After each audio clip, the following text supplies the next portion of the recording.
Alors, bonjour à chacun, bonjour à chacune. Est-ce qu'on peut acclamer encore très fort le nom du Seigneur Jésus? Son nom est grand, son nom est puissant, son nom est digne de louange et d'adoration. Et c'est ce beau nom que nous voulons ce matin proclamer. À lui soit toute la gloire et l'honneur. Un grand merci à toute l'équipe qui nous a conduits dans cette première partie de ce culte. J'espère que vous allez bien et que vous avez passé une agréable semaine. Je suis très heureux de vous retrouver ce matin et de pouvoir ouvrir la parole de Dieu avec vous. Sans plus tarder, je vous invite à ouvrir la Bible avec moi dans l'évangile de Matthieu, le chapitre 2. Matthieu, chapitre 2. Nous lirons les 12 premiers versets de ce chapitre. Matthieu, chapitre 2, versets 1 à 12.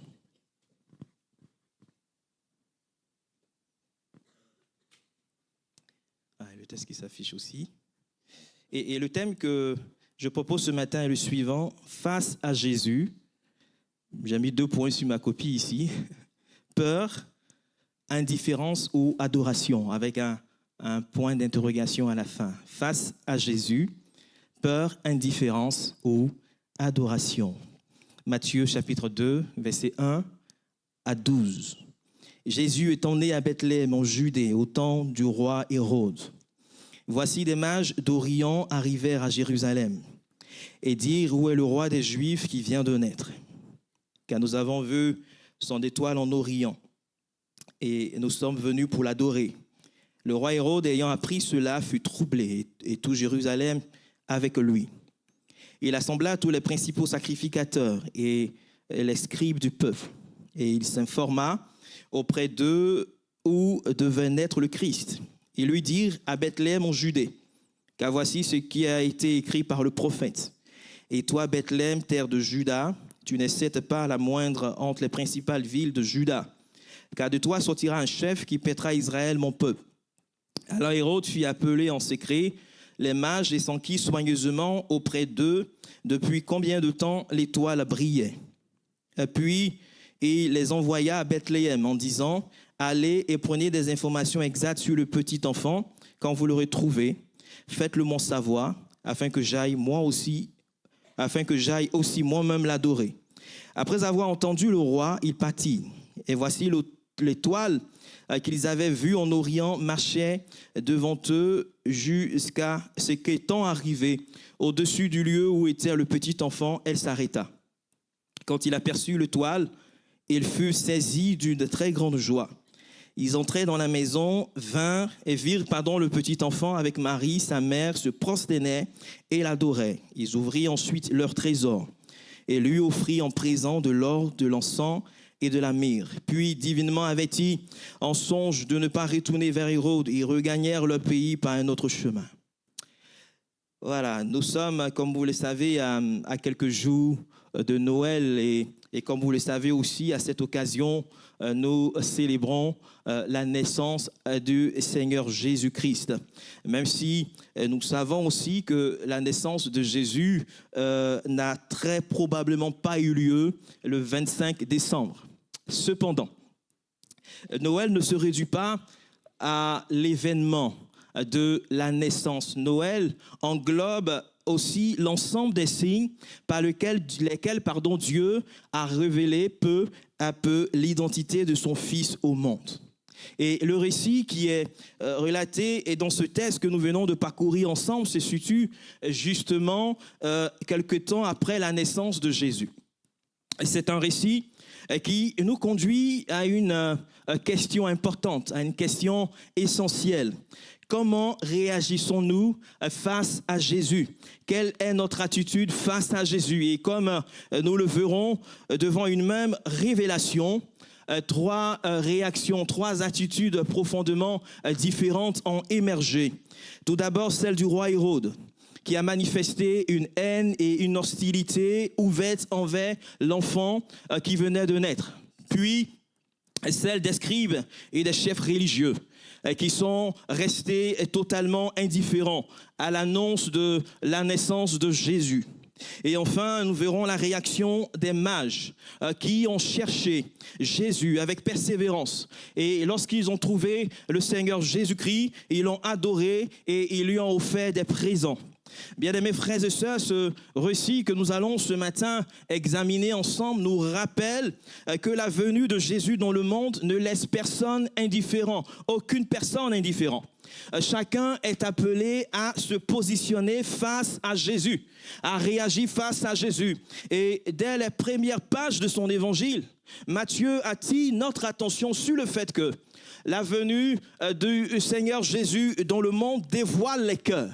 La venue de Jésus dans le monde met à nu les pensées les plus profondes, les plus secrètes, les plus cachées, et que chacun peut, d'une manière ou d'une autre, se reconnaître dans l'une ou l'autre de ses réactions, de ses attitudes que nous allons examiner ce matin. Mais avant d'aller plus loin, je voudrais prendre quelques minutes pour situer, décrire le contexte dans lequel se situe ce récit. Donc ces 12 versets nous rapportent des événements qui se sont déroulés dans la ville de Bethléem, près de Jérusalem, la ville où est né le Seigneur Jésus, autrefois appelé aussi Ephrata. Le texte ne décrit pas la naissance de Jésus elle-même, mais plutôt ce qui s'est passé après la naissance de Jésus. Autrement dit, ce récit des mages se situe probablement plusieurs mois, voire jusqu'à 2 ans même après la naissance du Seigneur Jésus-Christ. Et ce dialogue entre Hérode et les mages laisse entrevoir ce décalage temporel, c'est-à-dire le temps écoulé entre la naissance de Jésus et la venue des mages. Et comme on l'a lu dans le texte, Hérode s'est d'abord informé avec précision dès l'époque à laquelle l'étoile était apparue. Ensuite, sur la base des informations qu'il a obtenues, des renseignements qu'il a recueillis, il a ordonné le massacre des enfants de 2 ans et en dessous de 2 ans. Vous lisez au verset 16 du même chapitre. Il est donc possible que l'étoile soit apparue au moment de la naissance de Jésus et que le voyage des mages ait duré plusieurs mois. Plusieurs mois en raison de la distance et des conditions du déplacement. Par ailleurs, lorsqu'on fait une comparaison entre les récits en lien avec la naissance de Jésus chez Matthieu et également chez Luc, nous pouvons observer des différences intéressantes. Luc, dans son récit, a pris le soin de décrire en détail les circonstances de la naissance de Jésus. Par exemple, il va faire mention de l'annonce qui a été faite à Marie. Il va faire mention du recensement. Il va faire mention du voyage de Nazareth à Bethléem. Il va faire mention d'un nourrisson couché dans une crèche. Il fera mention de la visite des bergers. Contrairement à Luc, Matthieu, lui, ne s'est pas vraiment attardé sur l'événement de la naissance, sur cet événement même. Matthieu s'intéresse plutôt à ce qui est arrivé après. Il s'intéresse à ce qui suit. Et dans le récit de Matthieu, et comme nous avons lu tout à l'heure, Jésus est déjà né à Bethléem lorsque les mages arrivent. Il n'est plus présenté comme un nourrisson. Il faisait sans doute déjà ses nuits, pour les parents. Il faisait sans doute déjà ses nuits. Il avait sans doute déjà été sévré par ses parents. Enfin, le texte ne le dit pas. C'est moi qui le suppose. Il n'est plus présenté comme un nourrisson, mais il est présenté comme un jeune enfant. Il n'est plus présenté comme un enfant qui est couché dans une crèche, mais on retrouve sa famille et lui qui se trouve désormais dans une maison. Et c'est à cet endroit que les mages vont se rendre. Autrement dit, bien-aimés frères et sœurs, Luc met en lumière la naissance d'un sauveur dans un lieu ordinaire, dans un lieu modeste et humble.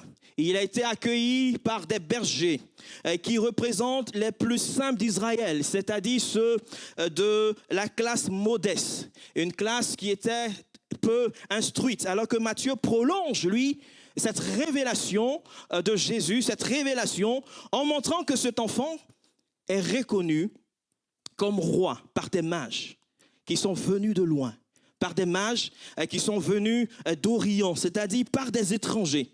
Des étrangers qui sont, eux, représentatifs des païens qui reconnaissent le Christ et qui lui rendent hommage. Ces mages étaient issus d'une classe savante, d'une classe élevée et d'une classe noble. Bien-aimés frères et sœurs, c'est un récit en fait qui nous montre que personne n'est exclu de l'appel de Dieu. Aucune personne n'est exclue de l'appel de Dieu. Il s'agit d'un appel qui invite tout homme, d'un appel qui invite également toute femme à accueillir Jésus comme Seigneur et Sauveur, quelle que soit leur origine, quelle que soit sa culture, quel que soit son statut social. Parce que Jésus est le véritable roi. Il est le roi des rois, il est le Seigneur des seigneurs, il est le roi universel, il est le Sauveur du monde entier. Et la porte de la grâce est ouverte pour chacun d'entre nous. Elle est ouverte pour tous. Elle est ouverte aussi bien pour les mages, des gens qui sont bien instruits, des gens qui ont un rang social élevé. Mais la porte de la grâce est ouverte aussi pour des bergers, des gens qui ont un statut social modeste, des gens qui ont un faible niveau d'instruction. Personne n'est exclu de l'appel de Dieu. Voyons maintenant et comment, selon ce texte que nous avons parcouru ensemble, ces trois attitudes différentes se sont manifestées face à la naissance de Jésus. Et le premier personnage que Matthieu, je dirais, semble mettre vraiment en scène, en évidence, que Matthieu semble placer devant nous, et c'est justement un roi, mais un roi dont le cœur est troublé, dont le cœur est agité. Et lorsqu'il a appris l'arrivée des mages à Jérusalem et la raison de leur visite, le but de leur visite à Jérusalem, il a dit que le roi Hérode a été profondément troublé. Souvenons-nous de la question qui a été posée par les mages lorsqu'ils sont arrivés à Jérusalem. Où est le roi des Juifs qui vient de naître? Ils arrivent à Jérusalem, ils trouvent des gens qui passent. Bonjour, excusez-moi, nous sommes à la recherche du roi des Juifs qui vient de naître. Est-ce que vous pouvez nous dire où il se trouve? Non, désolé, je ne sais pas.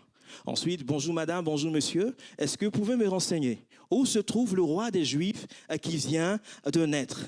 Et ils arrivent et ils posent cette question. Et ce qui est intéressant de noter, c'est que la manière dont ils formulent leur question laisse entendre qu'ils ne recherchent pas n'importe quel enfant. Qu'ils ne recherchent pas n'importe qui. Ils recherchent l'enfant qui, par sa naissance, possédait une légitimité royale sur le trône d'Israël. Ils recherchaient un enfant qui était un descendant légitime de David. Un descendant légitime. Et cela aussi sujet par opposition, par contraste, que Hérode apparaissait comme un roi illégitime. Un roi qui était un usurpateur. Et c'est donc à justice que ce roi Hérode avait le cœur qui était troublé, perturbé. Parce que cet enfant représentait pour lui une menace directe contre son règne. Une menace directe contre sa position royale, contre son autorité. Il était profondément troublé par l'annonce de la naissance du roi des Juifs. Il a perçu Jésus non comme un sauveur, mais comme un rival dangereux. Il est même dit qu'avec les années, Hérode était devenu de plus en plus paranoïaque face aux menaces qu'elles soient réelles, qu'elles soient aussi supposées contre sa personne et son pouvoir. Il est dit qu'il redoutait sans cesse les complots. Il n'a pas hésité, par exemple, à mettre à mort plusieurs de ses fils. Il n'a pas hésité à mettre à mort ses épouses. Il n'a pas hésité à mettre à mort ses proches. Vous imaginez un tel personnage, un tel roi. Et Matthieu précise d'ailleurs que dans le texte que nous avons lu, tout Israël fut troublé avec lui. Une ville qui aurait dû accueillir cette nouvelle de la naissance de Jésus avec joie, avec allégresse, qui devait être certainement dans les festivités, mais elle s'est laissée elle aussi gagner par l'inquiétude de son roi, par l'inquiétude de son dirigeant. Bien-aimés frères et sœurs, l'attitude du roi Hérode, de ce roi, nous révèle un cœur qui est profondément attaché au pouvoir. Un cœur qui est incapable de se réjouir de l'œuvre de Dieu. Les promesses de Dieu se réalisent, les promesses de Dieu s'accomplissent, mais le cœur d'Hérode est incapable de se réjouir. La naissance de Jésus a plongé le roi Hérode dans la crise parce qu'elle menaçait ce qu'il chérissait le plus. Elle menaçait ce à quoi il tenait vraiment, c'est-à-dire son pouvoir, sa position royale. De la même manière, la venue de Jésus dans le monde met en lumière ce à quoi notre cœur est attaché, ce à quoi je tiens vraiment, je tiens véritablement. Qu'est-ce que je crains de perdre si je laisse Jésus régner pleinement dans ma vie? Qu'est-ce que je crains de perdre? Et comme Hérode, peut-être que mon cœur est aussi troublé à l'idée de laisser Jésus prendre toute la place dans mon cœur, à l'idée de laisser Jésus prendre toute la place dans ma vie, à l'idée de le laisser régner dans ma vie. Et peut-être que je refuse son règne dans ma vie parce que ce règne semble menacer un autre règne qui est déjà instauré, qui est déjà établi dans mon cœur, qui est déjà établi dans ma vie, une chose que je chéris, une chose à laquelle je tiens vraiment. Hérode, ce roi, n'a pas rejeté Jésus par ignorance, mais il a rejeté Jésus par crainte. Il a rejeté Jésus par peur. Et peut-être que tu as peur de perdre quelque chose si tu obéis à Dieu. Si je me soumets à la parole de Dieu, si je me soumets à l'autorité de l'Écriture, peut-être que je crains, j'ai peur de perdre quelque chose si je laisse Jésus, je laisse son règne s'exprimer pleinement dans ma vie. Et peut-être que tu crains qu'une obéissance à Jésus dérange tes projets, perturbe tes priorités, dérange ton confort. Peut-être que tu as peur de perdre un privilège. Peut-être que tu as peur de perdre une place toi aussi. Peut-être que tu as peur, tu crains de perdre une position si tu obéissais à Jésus et si tu laissais Jésus exprimer pleinement son règne dans ta vie. Peut-être que tu as peur de perdre un avantage et si tu laissais Jésus régner, si tu te soumets à sa volonté. Hérode incarne le cœur d'un homme qui rejette Jésus, pas peur de perdre sa place, pas peur de perdre une position. Pas peur de perdre certainement un confort.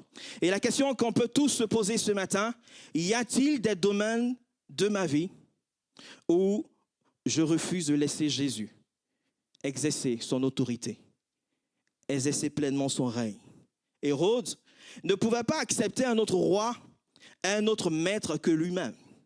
La parole de Dieu, c'est vrai, le verset que je vais citer est donné dans un contexte bien précis, mais je pense on peut également l'adapter ou le mettre en lien avec tout ce que je viens de partager. Matthieu 6, 24, nul ne peut servir deux maîtres, nous dit la Bible, car où il haïra l'un et il aimera l'autre, ou il s'attachera à l'un et méprisera l'autre. Vous ne pouvez servir Dieu et mammon. Comme nous l'avons noté, également, le trouble d'Hérode peut devenir aussi notre trouble. Tout Jérusalem fut troublé avec lui.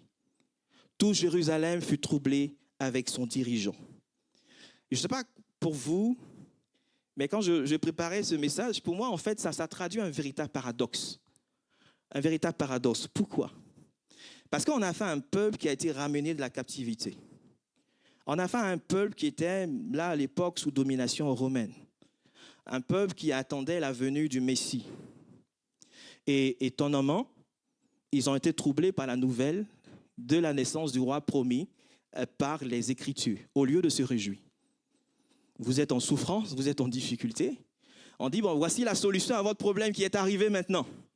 Mais au lieu d'avoir le cœur qui se réjouit, vous avez le cœur qui est troublé, qui est agité par l'annonce de cette nouvelle. C'est paradoxal. N'est-ce pas? Voilà, pour moi, c'est vraiment étonnant, c'est étrange. Mais bien aimés frères et sœurs, je pense que parfois, les gens peuvent être plus dérangés par la présence de Dieu. Les gens peuvent être plus dérangés par l'œuvre de Dieu, par ce que Dieu est en train de faire. Ils peuvent être plus dérangés par l'accomplissement des promesses de Dieu que par leur propre souffrance, que par leurs propres difficultés, que par leurs propres maux, que par leurs propres malheurs. Peut-être parce qu'ils sont plus préoccupés par leur quotidien que par Dieu lui-même. Et la question que chacun peut se poser ce matin, est-ce que je suis troublé ou gêné par la présence de Dieu? Est-ce que la venue de Jésus dans le monde me gêne? Est-ce que la venue de Jésus dans le monde me perturbe? Et même si le monde autour de moi est troublé par la présence de Dieu, même si le monde autour de moi est perturbé par l'œuvre de Dieu, je peux rester dans la paix et dans la joie du Seigneur Jésus, que me communique le Seigneur Jésus. Par sa peur, ce roi a entraîné tout Jérusalem dans l'inquiétude. Il a communiqué sa peur aux autres. Bien-aimés frères et sœurs, cela nous invite vraiment à faire attention en tant que dirigeant, en tant que leader, en tant que parent ou autre, parce que nos émotions peuvent aussi affecter notre environnement. Ma peur, ma crainte peut affecter aussi ceux qui m'entourent. Cela peut avoir des conséquences sur les autres. Est-ce que je suis, par la manière dont je vis ma foi, une personne qui transmet la paix ou l'inquiétude dans ma famille, dans ma communauté et dans mon entourage?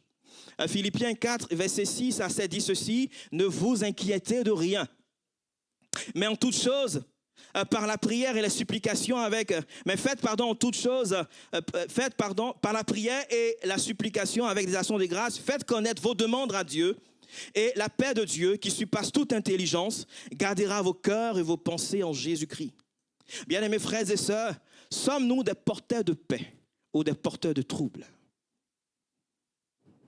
Je me souviens qu'une fois, mon fils devait faire un exposé, je ne sais plus si c'était en anglais, et il avait bien préparé son texte, son exposé, tout, c'était bien. Enfin, je n'ai pas vérifié ses notes, mais en tout cas, je l'ai vu travailler son exposé. Et le jour J, le jour de l'exposé, il ne retrouvait plus ses notes. Il devait prendre le bus, aller à l'école, il ne retrouve plus ses notes. Il cherche partout, il ne sait pas où ses notes sont passées. Et je le vois qui est troublé, qui est inquiet, qui est stressé, en fait, ce jour-là. Et enfin, il devait prendre le bus, l'heure arrivait. Et bon, moi, j'étais couché, en fait. Bon, j'entendais des bruits, mais bon, ça ne m'a pas dérangé plus que ça. Et puis, le sentant vraiment paniqué, stressé, agité, je me suis levé. Et je lui ai demandé de m'expliquer ce qui se passait. Il m'a raconté. Et je lui ai demandé de garder son calme, de rester tranquille, de ne pas être agité. Et d'entrer dans sa chambre, de se mettre à genoux et de prier Dieu, de lui demander: Seigneur, aide-moi à retrouver ces notes. Voilà, c'est ce que je lui ai dit simplement. Et c'est ce qu'il a fait. Il s'est mis à genoux dans la chambre, il a demandé à Dieu de l'aider. Et quand il a fini, je lui ai dit: bon, va rechercher maintenant, va voir, et va fouiller, peut-être même où tu as déjà regardé. Et il part, et le premier cahier qu'il prend, il ouvre le cahier, et voici ses notes, pile poil à l'intérieur du cahier. Et ça l'a vraiment encouragé, ça l'a vraiment fortifié.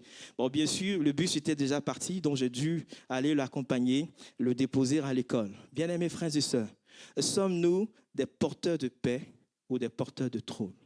Est-ce que, comme Hérode, nous sommes de ceux-là qui communiquent, également des personnes qui communiquent le trouble, l'inquiétude aux autres? La réaction du roi Hérode a aussi consisté à adopter ce que j'appelle une religiosité intéressée. Et comme nous avons lu, Hérode s'est informé avec précision sur le lieu de naissance de Jésus.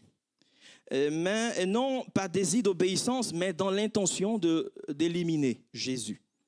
Ces paroles pieuses, ces paroles qu'il a pu prononcer, masquaient en réalité des intentions profondément mauvaises, malsaines. Lorsque nous lisons le verset 8, je le relis, il est dit ceci: allez et prenez des informations exactes sur le petit enfant. Quand vous l'aurez trouvé, faites-le moi savoir, afin que j'aille aussi moi-même l'adorer. Et quand on lit la fin de ce verset, afin que j'aille moi aussi l'adorer, mais enfin, il est pieux, Hérode, il est spirituel. Mais en fait, cette déclaration est un mensonge. Est un mensonge manifeste. Il n'avait pas du tout l'intention d'aller adorer Jésus, d'aller adorer cet enfant. Et les versets même 7 et 16 montrent qu'il agit en secret. Il a préparé un plan cruel, un plan méchant, un plan qui était bien calculé. S'il avait réellement adhéré au judaïsme des Écritures, Hérode se serait réjoui de la venue du Messie. Au lieu de cela, il va au contraire révéler la superficialité, que sa foi est superficielle. Il doit interroger les chefs religieux pour découvrir à partir de Michée 5, verset 2, que le Messie doit naître à Bethléem. Bien-aimés frères et sœurs, comme Hérode, il est possible d'utiliser un langage religieux. Il est possible d'avoir une certaine connaissance des Écritures, parce qu'on nous a donné des informations, on nous a, comme ici dans le texte que nous avons lu, sans vouloir se laisser transformer par la parole de Dieu, par la Bible. Je peux afficher extérieurement une religiosité, une certaine connaissance des Écritures, mais avoir un cœur qui reste fermé, un cœur qui est inchangé. Je peux me montrer pieux, je peux parler de Dieu, je peux fréquenter une église, venir tous les dimanches, participer au culte, avoir une Bible qui a une certaine taille. Je peux participer aux soirées chambre haute comme on le fait tous les mardis. Je peux, mais avoir au final une attitude intérieure et qui ne change pas, qui n'a pas changé. Parce qu'il n'y a pas de conversion, parce qu'il n'y a pas de transformation de mon cœur, de transformation de mes pensées, de mes choix, de transformation de mes actions. Aux yeux des autres, tout semble bon, tout semble correct, tout semble parfait. Mais à l'intérieur, le cœur n'est pas aligné avec Dieu. Le cœur n'est pas aligné avec la pensée de Dieu, avec l'Écriture. Hérode a eu une certaine connaissance des Écritures et des prophéties sur le Messie. Mais son cœur, mais sa paix, sa jalousie et son hostilité montraient que son cœur n'était pas transformé.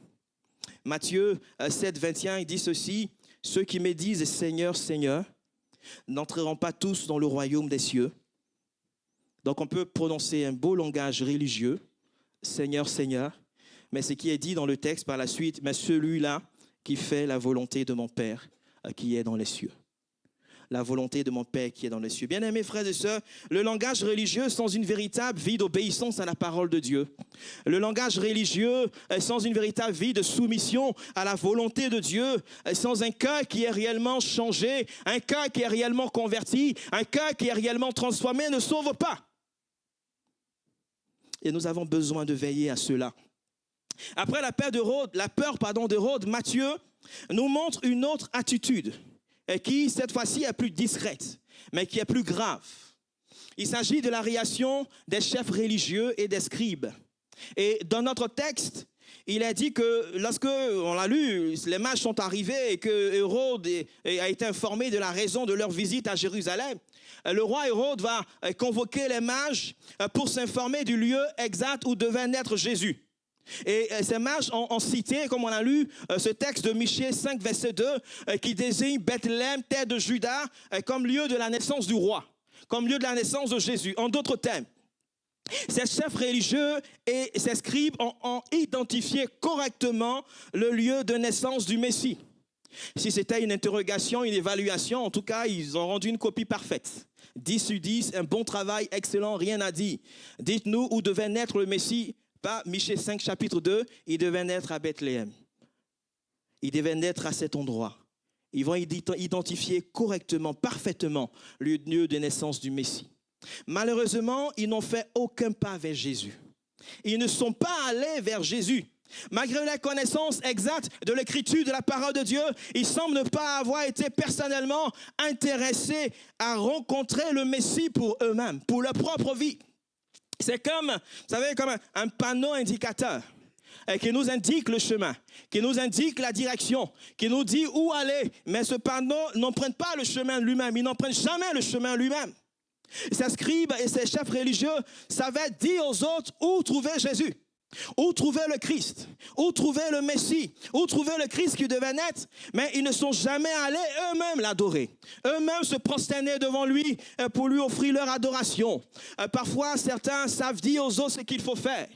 Certains savent dire aux autres comment agir dans telle ou telle situation, mais ne font rien eux-mêmes. Et ces scribes et ces chefs religieux étaient totalement indifférents à la nouvelle de la naissance de Jésus. À la nouvelle de la naissance du Messie, ils n'ont pas entrepris d'accompagner les mages pour trouver ce roi nouveau-né. Ils auraient pu dire, écoutez, on va vous accompagner.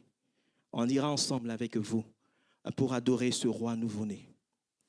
J'ai envie de dire peut-être à quelqu'un, même si dans ton entourage, personne ne veut t'accompagner dans ta démarche de venir à Jésus, de chercher le Seigneur Jésus, ne te décourage pas, persévère. Marche, fais comme ces marches, on le verra après, persévère et accroche-toi et continue de suivre le Seigneur Jésus-Christ. Bien-aimés, l'attitude de ces scribes et de ces chefs religieux nous montre que connaître la Bible, nous montre que fréquenter même une église sans un réel engagement du cœur n'est pas suffisant. N'est pas suffisant. Est-ce que je suis dans une routine religieuse? Ou est-ce que je suis toujours dans une relation vivante, dans une relation réelle et personnelle avec le Christ vivant, avec le Christ ressuscité? Est-ce que la routine religieuse a remplacé la relation, une véritable relation vivante avec Jésus? Est-ce que dans ma démarche de foi, je continue de chercher Jésus au quotidien? Est-ce que je continue de chercher à connaître le Seigneur Jésus, à sonder les Écritures, à me placer devant lui? Est-ce que mon cœur est assoiffé de la présence de Jésus? Ou est-ce que je me contente de simples connaissances intellectuelles? Est-ce que je suis indifférent, comme ces scribes et ces chefs religieux, à Jésus? Parfois, certaines personnes reconnaissent des principes et des directives divines comme vraies, mais je dirais, malheureusement, c'est juste une adhésion intellectuelle. Et rien n'est fait pour que cela se transforme en une adhésion du cœur. Mon intellect peut adhérer aux choses de Dieu. Mon intelligence peut adhérer aux choses de Dieu. Mais mon cœur, lui, il est loin de Dieu. Mon cœur est éloigné de Dieu. Je ne le connais pas personnellement. Je ne connais pas Jésus comme mon Seigneur et mon Sauveur. Je crois, par exemple, qu'un avion peut voler. Et c'est bien, je pense qu'on croit tous qu'un avion peut voler. Bon, qui ne croit pas qu'un avion peut? Il y a Nathan qui ne croit pas. Bon, d'accord, ok. On croit tous qu'un avion peut voler. Hein? En tout cas, s'il n'y a pas de problème mécanique, technique, etc. C'est vrai que ces derniers temps, il y a certains modèles d'avions qui ont eu des soucis. Mais en tout cas, si tout va bien, en principe, l'avion peut voler. Cependant, si je n'ai jamais effectué un voyage en avion, si je n'ai jamais pris l'avion,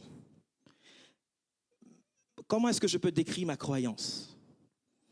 Elle sera purement intellectuelle, n'est-ce pas? Elle ne sera pas le résultat d'une expérience personnelle, d'un vécu. Et certains vont me décrire leur expérience. Peut-être que Marien va dire, quand j'ai pris l'avion pour me rendre à tel endroit, dans tel pays, voici comment ça s'est passé, la phase de décollage, lorsqu'on a volé peut-être au-dessus des nuages, la phase d'atterrissage, il va décrire un peu son expérience. Mais il sera difficile de m'approprier réellement la description qui me sera faite, c'est pas Marien. Je ne vais pas pouvoir saisir ces choses-là pleinement. Et ça sera peut-être quelque chose d'abstrait parce que je n'ai pas, moi, expérimenté la chose. C'est vraiment encore intellectuel, je crois, oui, mais je n'ai pas encore vraiment expérimenté. Je ne me suis pas vraiment approprié, je n'ai pas jamais effectué de voyage en avion. Oui, mon frère, ma soeur, bien-aimé, cher ami, tu peux prétendre peut-être tout savoir au sujet de Jésus. Savoir où il est né, savoir comment les choses se sont passées. Tu peux prétendre tout savoir et savoir plein de choses sur Jésus. Mais si tu ne connais pas Jésus personnellement, si tu ne l'as pas reçu dans ton cœur, si tu n'as pas fait l'expérience d'une rencontre vivante, d'une rencontre personnelle avec le Seigneur Jésus, ta prétendue connaissance de Jésus sera incomplète. Elle sera insuffisante. Le Seigneur dit ceci dans Ésaïe 29, 13. « Et quand ce peuple s'approche de moi, il m'honore de la bouche et des lèvres, mais son cœur est éloigné de moi. » Comment est ton cœur aujourd'hui par rapport à Jésus? Et la crainte qu'il a de moi n'a qu'un précepte de tradition humaine. Heureusement, le texte ne s'arrête pas là. Matthieu nous montre aussi une foi vivante, une foi qui cherche, une foi qui adore, une foi qui obéit. Il s'agit cette fois-ci de la réaction des mages. Qui étaient vraiment ces mages? Vous savez, il y a pas mal d'idées fausses. Je pense que ça nous a été rappelé le dimanche dernier dans ce spectacle de Noël avec le pasteur Lionel qui faisait, je dirais, ce narratif. Et donc, il y a des idées fausses et des légendes qui circulent, qui abondent à propos de ces mages. Et contrairement à certaines traditions populaires, ces mages n'étaient pas des rois. Ce n'étaient pas des rois, mais des savants venus d'Orient. Probablement des astronomes ou des sages orientaux, plutôt que des astrologues au sens moderne du terme, et c'est-à-dire des personnes qui prédisent l'avenir à partir des positions des astres. Ils étaient peut-être originaires de Perse ou encore de la Babylonie. Et leur nombre exact n'est pas précisé dans la Bible, n'est pas précisé dans le texte de Matthieu. Et l'idée qu'ils étaient trois provient tout simplement des trois cadeaux qu'ils ont offerts. l'or, l'encens, la myrrhe. En fait, on va en parler un peu tout à l'heure. Et donc, comme il y a eu 3 cadeaux, donc on en déduit qu'il y a eu 3 personnes. Mais le texte ne précise pas le nombre de personnes. Et même les traditions de l'Église ont donné des noms à ces mages-là. Melchior pour désigner le roi de Perse, Gaspard, roi des Arabes, et Balthazar, roi des Indes. Mais Matthieu ne dit rien aussi à ce sujet. Ne dit rien à ce sujet. Ces mages ont été avertis de la naissance de Jésus par l'apparition d'une étoile. Et ils se sont mis en route afin d'aller adorer et rendre hommage au roi, lui rendre hommage. Ils sont partis pour Jérusalem.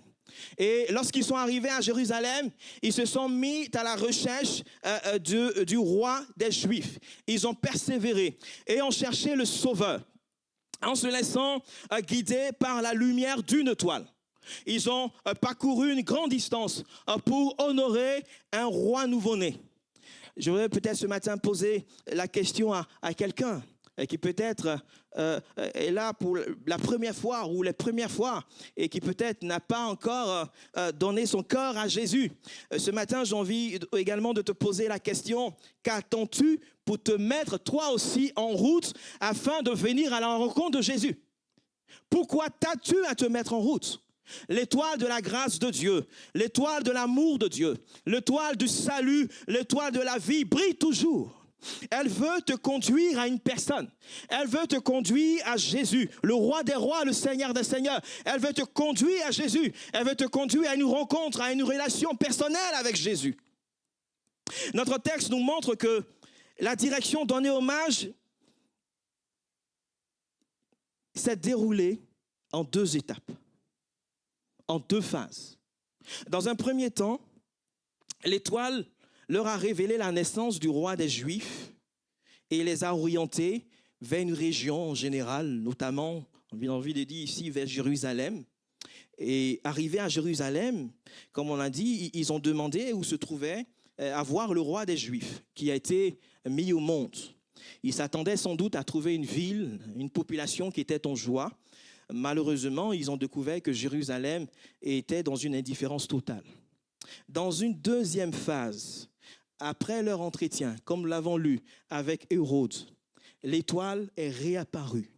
Et Matthieu précise que alors, l'étoile qu'ils avaient vue à son lever les précédait jusqu'à s'arrêter au-dessus du lieu où se trouvait l'enfant. Il a dit qu'ils ont été saisis d'une grande joie.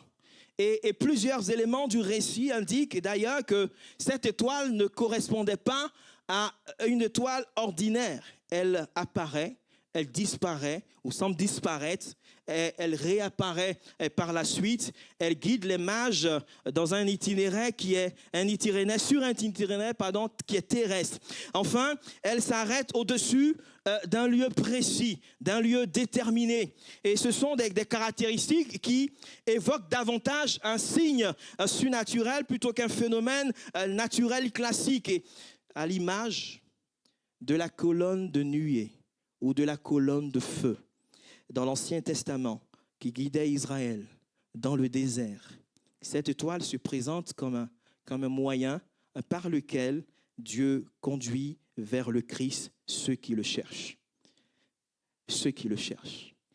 On pourrait dire vraiment beaucoup de choses là-dessus, mais le temps ne permet pas d'aller plus en profondeur par rapport à cette réalité.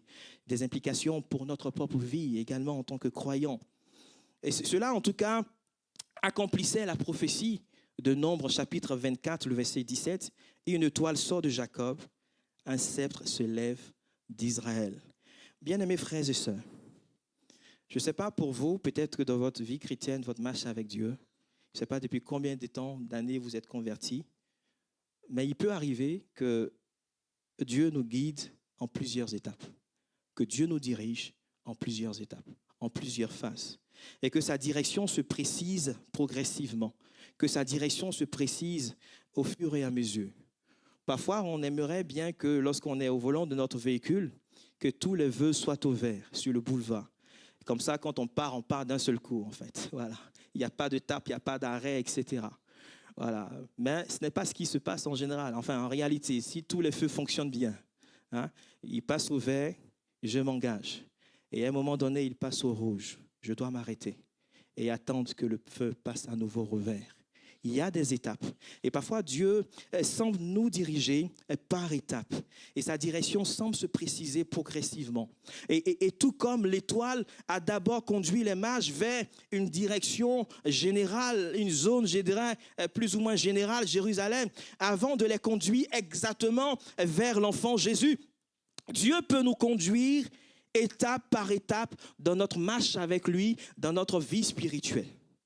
Et parfois, un peu à l'image de ces mages qui arrivent à Jérusalem, parce qu'ils ont été guidés par l'étoile, parce qu'ils ont suivi l'étoile, ils arrivent, ils se renseignent, mais où doit naître, où est né l'enfant qui vient, où se trouve le roi des Juifs, où est né en fait le roi des Juifs, ils se renseignent, ils font face à une totale indifférence.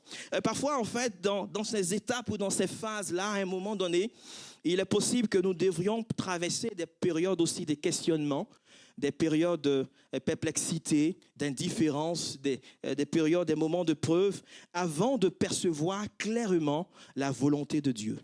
Et c'est pourquoi, si vraiment c'est ton cas, je veux ce matin te dire, mon frère, ma sœur, ne te décourage pas. Ne te décourage pas si la direction de Dieu n'apparaît pas immédiatement dans tous ces détails dans ta vie. Et continue de faire confiance au Seigneur. Continue de faire confiance à sa direction progressive, sachant que Dieu conduit ceux qui le cherchent avec persévérance jusqu'au but final. Jusqu'à une rencontre vivante et personnelle avec le Christ vivant, le Christ ressuscité. Et lorsque les mages sont arrivés auprès de l'enfant, ils se sont prosternés et ils l'ont adoré. Ils lui ont rendu hommage et comme un grand personnage. Ils lui ont rendu des honneurs religieux. Leur adoration a inclus aussi des dons et des actes visibles, pas seulement des mots ou des intentions. Ils ont ouvert, nous dit le texte, leur trésor et ont offert à l'enfant l'or, l'encens, de l'encens et de la myrrhe. Ce sont des présents, des cadeaux qui sont dignes d'un roi. Bien-aimés frères et sœurs, l'adoration ne se limite pas aux mots, aux paroles, aux prières, mais elle inclut également tout notre cœur. Elle inclut toute notre vie. Elle inclut toutes nos actions. L'adoration se manifeste aussi dans ce que nous pouvons donner de manière généreuse, de manière volontaire au Seigneur. La Bible dit qu'il y a plus de bonheur à donner qu'à recevoir. Dans Actes 20, le verset 35. Ces mages ne reconnaissaient pas immédiatement, ils n'ont pas eu une connaissance immédiate, je dirais, des desseins, des mauvais desseins du roi Hérode. Mais Dieu les a avertis en songe de ne pas retourner vers lui. Ils ont obéi à ce que Dieu leur a dit et ils sont retournés dans leur pays, nous dit le texte, par un autre chemin. Bien-aimés frères et sœurs, lorsqu'on rencontre le Seigneur Jésus-Christ, lorsqu'on a eu une rencontre réelle avec lui, avec un cœur sincère, on ne retourne jamais à ses premiers pas. On ne retourne jamais à ce qu'on a vomi, à ce qu'on a délaissé. Un véritable face-à-face avec Jésus transforme profondément toute notre vie, transforme profondément tout notre cœur. Et comme les mages qui ne sont jamais revenus sur les pas, pour nous aussi, une vraie rencontre avec Jésus, une vraie rencontre avec le roi des rois, avec le Seigneur des seigneurs, entraîne un renouveau qui est complet, un renouveau qui est total. Nos priorités changent. Nos choix changent, notre manière de vivre également change parce que nous avons eu une rencontre avec Jésus-Christ et cela ne nous a pas laissés indifférents. Ils ont rencontré Jésus, ils ont été divinement avertis et ils sont retournés par un autre chemin. Et peut-être que ce matin j'ai besoin de retourner moi aussi par un autre chemin. Nous allons fermer nos yeux et couper nos fronts.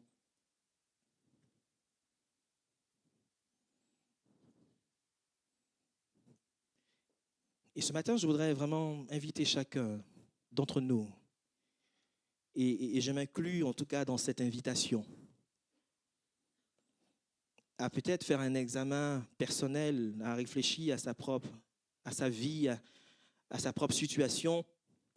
En ce temps de Noël, nous célébrons la naissance de Jésus, mais Noël n'est pas seulement un souvenir. Noël nous place devant Jésus, nous place face à Jésus. quelle est mon attitude réelle face à Jésus aujourd'hui? Quelle est mon attitude réelle face à Jésus maintenant? Comme Hérode, est-ce que la venue de Jésus dans le monde me trouble, me perturbe? Parce que j'ai peur de perdre un privilège. Parce que j'ai peur de perdre quelque chose que je chéris, qui me tient réellement à cœur. Est-ce que comme Hérode, je suis quelqu'un qui affiche extérieurement une religiosité, une certaine connaissance de la Bible, mais mon cœur n'est pas aligné avec Dieu. Mais mon cœur n'est pas changé, n'est pas converti, mon cœur n'est pas transformé. Est-ce que la présence de Dieu me dérange, me gêne, comme ces scribes et ces chefs religieux? Est-ce que je connais la Bible? Je sais dire aux autres, aux gens, ce qu'il faut faire, ce qu'il ne faut pas faire. Mais je ne fais pas un pas vers Jésus-Christ. Je reste immobile, je reste indifférent face à Jésus, face au roi des rois, face au Seigneur des seigneurs. Je ne le cherche plus au quotidien ou pas du tout. Est-ce que je suis dans une routine religieuse? Est-ce que cette routine a remplacé une véritable relation vivante avec le Seigneur Jésus? Est-ce que je le connais personnellement comme mon Seigneur et mon Sauveur? Comme les mages, est-ce que j'accepte de me laisser guider par l'étoile? Est-ce que je me lève? Est-ce que je cherche? Est-ce que j'adore? Est-ce que j'obéis? Est-ce que je viens moi aussi me prosterner devant le roi des rois, devant le Seigneur des seigneurs, lui apporter toute mon adoration, lui rendre hommage, un hommage digne d'un roi, un hommage digne de la royauté? On ne peut pas rester neutre. On ne peut pas rester neutre ce matin. À laquelle de ces possibilités tu peux simplement identifier ta vie? À laquelle de ces possibilités je peux identifier ma vie? Et est-ce que peut-être tu peux te dire ce matin, oui, avant de quitter ce lieu, avant de quitter cet endroit, avant de quitter cette réunion, est-ce que je peux faire de ce moment aussi un vrai Noël personnel, un Noël d'une rencontre personnelle et vivante avec Jésus? Aujourd'hui, est-ce que je peux faire le choix de m'approcher de Jésus? Est-ce que je peux faire le choix de le connaître comme roi, de le reconnaître comme roi et sauveur?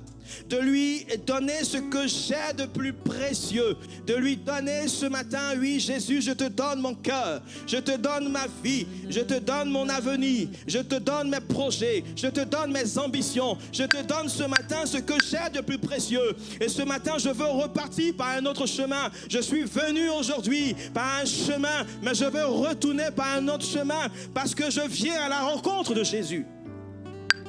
Je veux repartir par un chemin d'obéissance, un chemin de victoire, un chemin de délivrance, un chemin de restauration, un chemin où le nom de l'Éternel est glorifié, un chemin de paix, un chemin de transformation. Ce matin, tu peux repartir toi aussi par un autre chemin.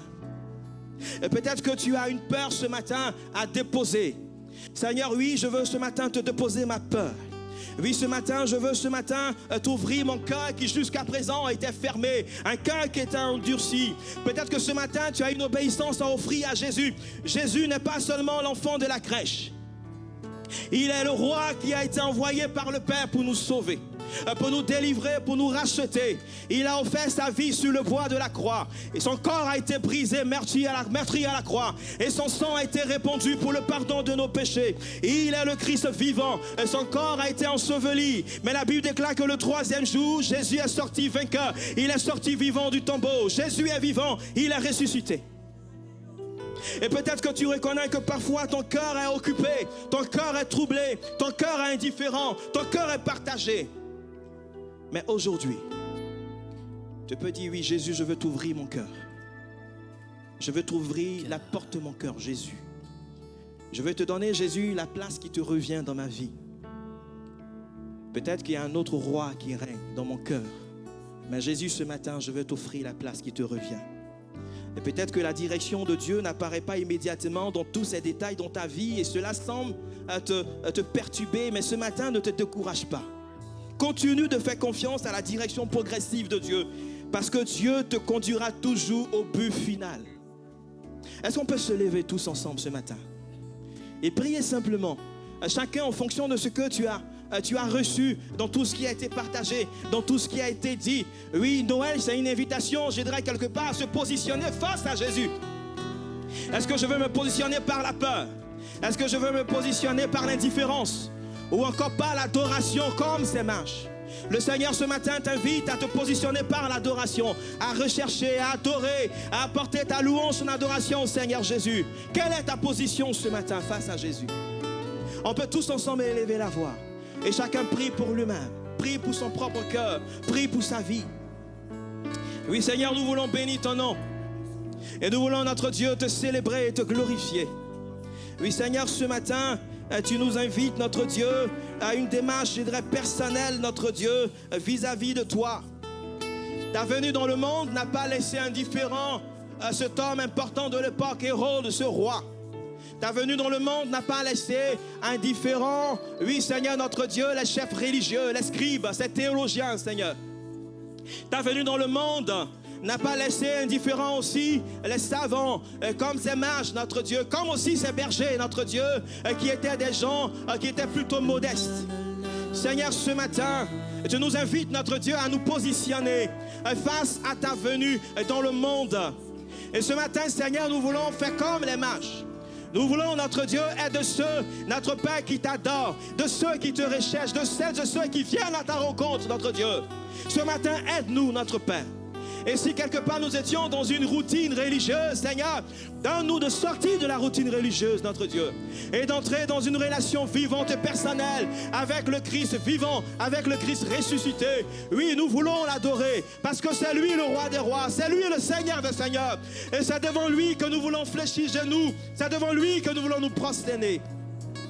Seigneur, ce matin, nous avons besoin de toi.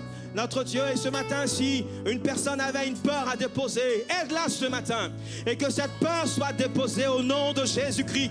La peur de perdre un privilège. La peur de perdre un avantage. Parce que si je laisse Jésus régner dans mon cœur, dans ma vie, aide mon frère, Seigneur, ce matin.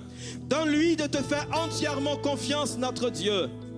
Parce que tu es ce Dieu vivant et ce Dieu merveilleux. Ce matin, merci mon Dieu d'étendre ta main et de te glorifier. Et que si quelqu'un, Seigneur, avait besoin de sortir de l'indifférence face à Jésus, aide-le ce matin à sortir de cette indifférence face à Jésus au nom de Jésus-Christ.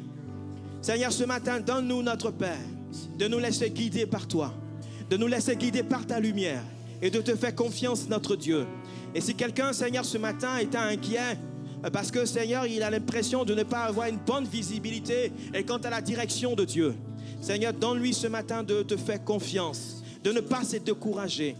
Parce que, Seigneur, tu peux aussi nous conduire étape par étape, une étape après une autre, Seigneur.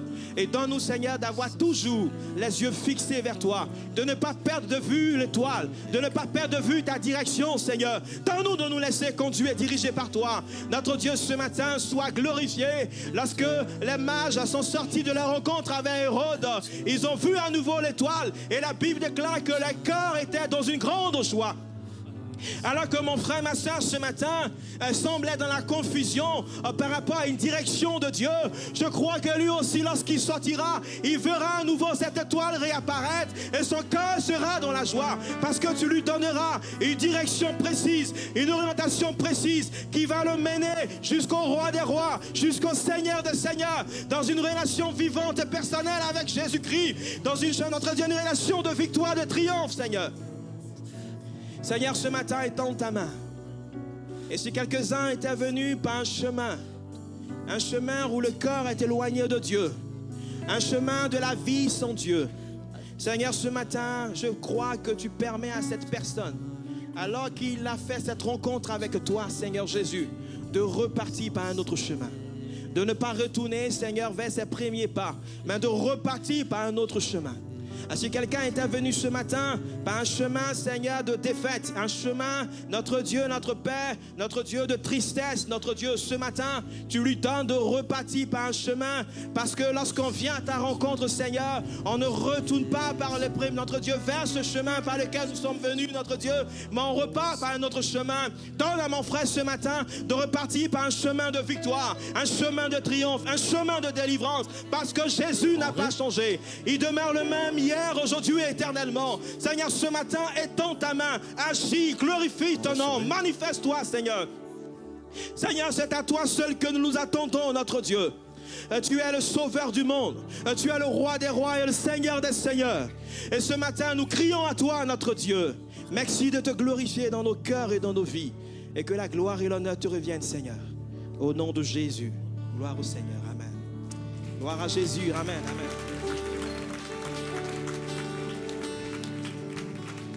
Amen. Il y a des petits changements qui commencent à se faire. Alors, en janvier, il y a une nouvelle organisation qui va être mise en place. Et beaucoup de choses, du coup, vont être peut-être chamboulées ou alors vont être tout simplement changées. Simplement vous dire que, déjà, suivre un petit peu ce que l'accueil va pouvoir vous donner comme instruction. Déjà, est-ce qu'on peut remercier l'équipe d'accueil pour le travail qu'ils font? Le fait de pouvoir vous accueillir dimanche après dimanche, avec un sourire, de pouvoir être présent dimanche après dimanche pour pouvoir justement essayer d'être là pour vos petits besoins. Simplement vous dire que oui, vous avez vu que la salle a changé. Qui n'a pas vu que la salle avait changé? Ah, il y en a qui ont levé la main, c'est intéressant. La salle a changé un petit peu de disposition. Alors peut-être que du coup vous vous demandez, mais pourquoi tous ces changements? Moi personnellement, j'aimais bien ma place. Qui se souvient quand j'ai prêché dernièrement et que je disais, es-tu prêt à donner ta place à quelqu'un? Et il y avait beaucoup de gens qui avaient dit Amen. Alors, maintenant, c'est chose faite. Non, je rigole. En tout cas, personnellement, je pense que nous allons vivre des changements. Pourquoi ce changement? J'ai envie de dire, tu peux trouver plein d'arguments qui seront sûrement bons et qui font que du coup, on devra peut-être retourner en arrière. Mais j'ai envie de te dire, suis simplement ce que l'équipe pastorale a envie de mettre en place. Si nous mettons ces choses en place, c'est pas simplement pour faire joli. C'est pas simplement pour se dire, on a envie de faire comme ça, pour faire comme ça. Ce que nous voulons, c'est simplement qu'il y ait plus de personnes qui viennent dans ce lieu. Pas pour nous dire, aujourd'hui, on est plus nombreux. Pour qu'il y ait de plus en plus de personnes qui rencontrent Jésus. N'est-ce pas? Je m'attendais à un plus grand amen. Ok, d'accord. En tout cas, n'ayez pas de crainte à savoir parce que tout ce que nous le faisons dans la légalité. Si vous vous posez des questions et que vous vous dites, mais est-ce que c'est aux normes sécurité? Ne vous inquiétez pas, c'est aux normes sécurité. La personne qui est responsable d'ailleurs de la sécurité du bâtiment s'est chargée justement de ce changement aussi de place des chaises. Donc vous n'avez pas d'inquiétude à avoir. En tout cas, j'aimerais simplement vous demander et simplement vous dire, s'il vous plaît, suivez justement ce qui va être mis en place. Que nous soyons tous et une seule même communauté, que nous soyons tous unis avec ce changement pour que justement nous puissions vivre ce moment comme un moment béni, comme un moment rafraîchissant, comme un moment qui va justement faire du bien à notre Église. Est-ce que vous le croyez? Amen. Alléluia. Alors, justement, en janvier, nous allons avoir une nouvelle série de notre pasteur Jean Bosco qui s'intitule Vision. Je pense que vous le savez, vous l'avez déjà entendu, il est venu avec une vision particulière qui vient de Dieu pour cette Église, pour notre Église. Et justement, il veut commencer à la diffuser dès janvier. Une matinée des serviteurs aura lieu le samedi 3 janvier à 9h30 ici même. Si tu sers dans un service, tu es le bienvenu justement à cette matinée de serviteurs le 3 janvier. Maintenant, annonce très importante les amis. Nous allons maintenant commencer dès janvier, du moins le 11 janvier, une matinée pour les disciples. Le cours de disciples va reprendre. Alors justement, il servira à découvrir les fondamentaux de la vie chrétienne. Et peut-être que certains se demandent, mais à qui justement sont dédiés ces cours de disciples? Bien, j'ai envie de te dire, à toi qui es là depuis des années, à toi qui es baptisé depuis peu, à toi qui as envie aussi de te faire baptiser. Car c'est à la fois un cours de disciples pour connaître la vie chrétienne, savoir ce que l'on attend d'un disciple, mais c'est aussi un tronc commun pour tous ceux qui veulent justement commencer la vie chrétienne et ont envie de se faire baptiser. Alors si justement tu as envie de participer à tout cela, je t'invite à te rendre au point accueil au fond pour justement te faire inscrire et participer à ce moment-là. Il y aura des thèmes qui seront donnés comme comment étudier la Bible, la Trinité, le salut et l'organisation même de l'église locale. Alors, on vous invite tous à justement participer à ces cours de disciples pour que vous puissiez justement apprendre toutes ces choses. Une semaine de jeûne et prière du coup est prévue en janvier aussi. En janvier, du 12 au 18 janvier, il y aura plusieurs soirées de prière dans ce lieu. Lundi, mardi, jeudi et vendredi. On vous attend dans ce lieu pour vivre des temps de jeûne et prière. Alors je pense que peut-être certains devront se dire, eh bien, il va falloir que je chamboule mon emploi du temps. J'ai envie de te dire, Si tu chamboules ton emploi du temps pour vivre ces temps-là, ce sera des temps qui seront bénis. Ce sera des temps qui vont te faire du bien et des temps que l'on va pouvoir vivre tous ensemble autour de la prière. Nous cherchons bien sûr encore des bénévoles pour servir au sein des nombreux services de l'Église. N'hésitez pas à vous rendre au point accueil si justement vous voulez servir dans un service de l'Église. Bien sûr, les offrandes, on vous invite à aller voir les tables au fond pour l'offrande. Et c'était pas prévu, mais je me souviens plus quelle est la seconde offrande aujourd'hui. C'est la cafège. C'est triste, hein, je suis dans le ciel, la cafège, et j'ai oublié. Aïe, aïe, aïe. En tout cas, n'hésitez pas à aller justement au fond pour donner du coup votre offrande. On est ravis de pouvoir recevoir justement ce que vous pouvez donner de votre cœur. N'hésitez pas bien sûr à flasher le QR code aussi qui est derrière moi ou simplement vous rendre sur le site de l'église. N'hésitez pas à nous suivre aussi sur les réseaux sociaux. Comme j'ai pu déjà vous le dire et je préfère aussi le répéter, on ne veut pas devenir les nouveaux influenceurs de demain. Par contre, ce que l'on veut, c'est influencer les personnes qui sont peut-être dans la métropole bordelaise à venir dans ce lieu pour rencontrer Jésus. On ne veut pas simplement être des stars du net. Nous, ce qu'on veut, c'est que les gens rencontrent la seule et véritable personne qui, justement, a besoin justement de toucher la vie des gens. Et la personne, c'est Jésus. Alors, bien sûr, passez de bonnes fêtes et on vous dit bon appétit et à très vite.